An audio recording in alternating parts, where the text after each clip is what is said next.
Europe 1. Votre invité, Sonia Mabrouk, est le président de l'UDI, rallié à Valérie Pécresse. Bienvenue sur Europe 1 et bonjour Jean-Christophe Lagarde. Bonjour Madame Mabrouk.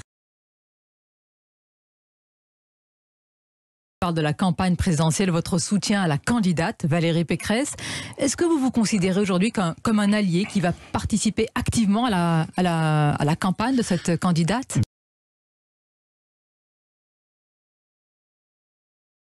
Jean-Christophe Lagarde, le programme de Valérie Pécresse est donc déjà 100% compatible avec la ligne que vous incarnez, la ligne centriste. Alors compatible, évidemment, sinon nous n'aurions pas voté ce week-end. C'est pas aussi évident que cela quand vous aviez dit que si c'était Éric Ciotti, ce sera sans vous. Vous incarnez, dites-vous, la ligne de fermeté, mais pourquoi avoir dit que vous êtes là pour contrebalancer la ligne Éric Ciotti? C'est que donc vous êtes la ligne modérée, si on vous entend bien. Je voudrais terminer sur ce point. Sans vous, Valérie Pécresse ne pourrait pas gagner parce qu'elle n'aurait pas justement en son sein un parti qui porte ces sujets. Là encore deux choses très rapides. Il y a quelques jours, Jean-Christophe Lagarde, dimanche soir, la diffusion d'un reportage de zone interdite a suscité beaucoup de réactions. Reportage en grande partie sur l'entrisme islamiste dans des quartiers de la ville de Roubaix, avec des librairies, une école, des magasins avec des poupées sans visage. Comment vous avez réagi en voyant cette enquête ? Malheureusement, j'ai pas découvert grand-chose. On sait parfaitement en réalité qu'il y a une religion musulmane normale, républicaine, respectueuse des lois de la République et que pratique la grande majorité de nos concitoyens musulmans. Mais qu'il y a des gens qui utilisent l'islam, en le dénaturant d'ailleurs, pour en faire un combat politique. On voit bien d'ailleurs dans le reportage, plusieurs fois c'est affirmé, c'est un combat politique contre la République. Et ça, il faut le combattre absolument par tous les moyens. La répression, et je crains qu'il y ait parfois des failles dans le renseignement et dans la coordination du renseignement pour qu'on puisse fermer ou interdire des activités, mais aussi la prévention, parce que c'est souvent là où l'école a le moins bien réussi que ces gens-là parviennent le mieux à recruter. Et donc, c'est les deux volets qu'il faut pour combattre ceux qui, en réalité, professent des thèses absolument contraires à la République et embarquent, j'allais dire, les enfants perdus de la République. N'y a-t-il pas un troisième volet qu'il faut combattre? Ce sont les compromissions de certains élus. Et Monsieur Lagarde, à ce sujet, votre indignation est-elle sincère ce matin? Comment expliquez-vous que vous soyez régulièrement pointé du doigt? Certains vous accusent d'avoir cédé aux sirènes communautaristes par pur clientélisme, et cela pendant des années. Vous savez, moi j'aime bien la politique quand elle est basée sur des faits.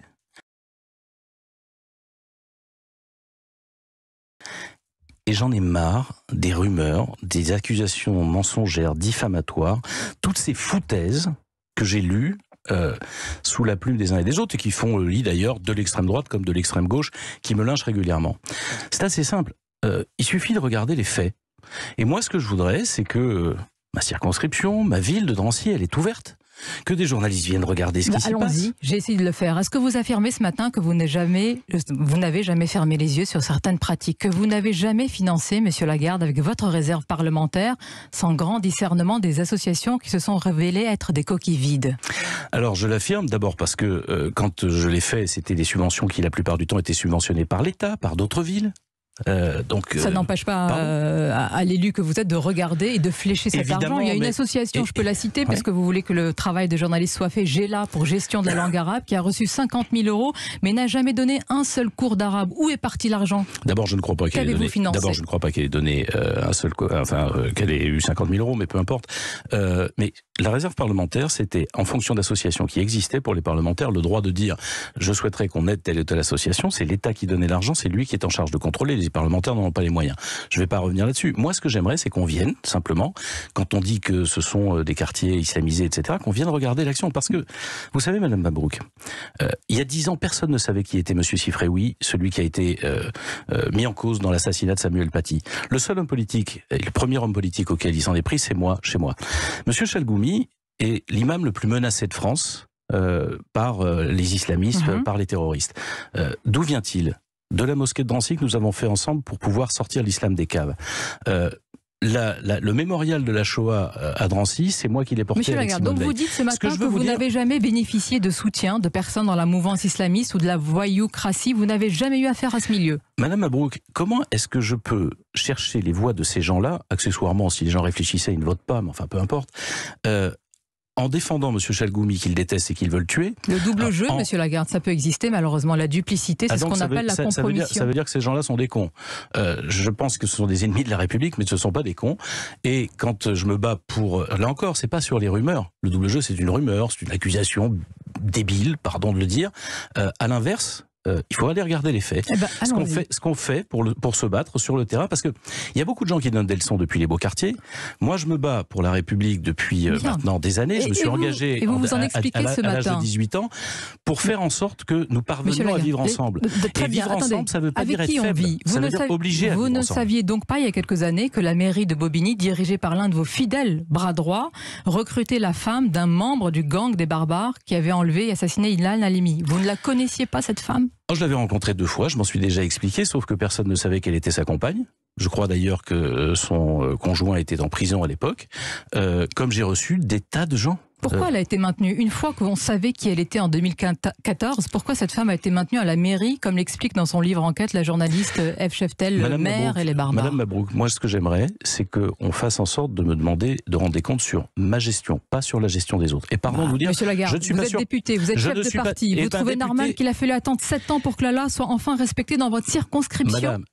Est-ce que c'est pas l'exemplarité qu'on doit attendre d'un élu de la République? C'est absolument faux, puisque je ne suis pas responsable de la gestion de Bobigny, pardon. Vous n'allez pas demander à Monsieur Faure de rendre des comptes sur la gestion de la ville de Paris, ni de la ville de Marseille. Cette femme figurait sur l'affiche de campagne de l'UDI à Bobigny en 2014 à vos côtés. Alors que personne ne savait. Donc c'est une légèreté coupable, c'est ce que vous me dites. Vous ne saviez pas qui elle était. Pas du tout, personne ne savait qui elle était. D'ailleurs, j'observe que le maire de Bobigny actuel, qui est un communiste, s'est affiché en photo avec elle en 2020 ou 2021. Donc bon, et puis il y a une réflexion. Quand il sera face à moi, je lui poserai les mêmes questions, cet élu communiste, mais c'est vous ce matin. On peut s'interroger, c'est qui a protégé cette femme, compagne du numéro 2 du gang des barbares? Madame, dans les mêmes années que vous évoquez, cette femme était dirigeante d'une association soutenue par la ville communiste de Bobigny, financée par la politique de la ville de l'État. Personne ne connaissait son compagnon, et donc on peut faire le procès a posteriori. Mais enfin, Monsieur Lagarde, je ne vous demande pas, et je répète ce que je disais sur Bobigny. La mairie s'est acharnée à la recruter. La préfecture de Seine-Saint-Denis a exercé 3 recours devant le tribunal administratif pour faire annuler ces 3 recrutements. Vous interrogerez les gens qui prenaient les décisions, moi je ne prenais pas ces décisions.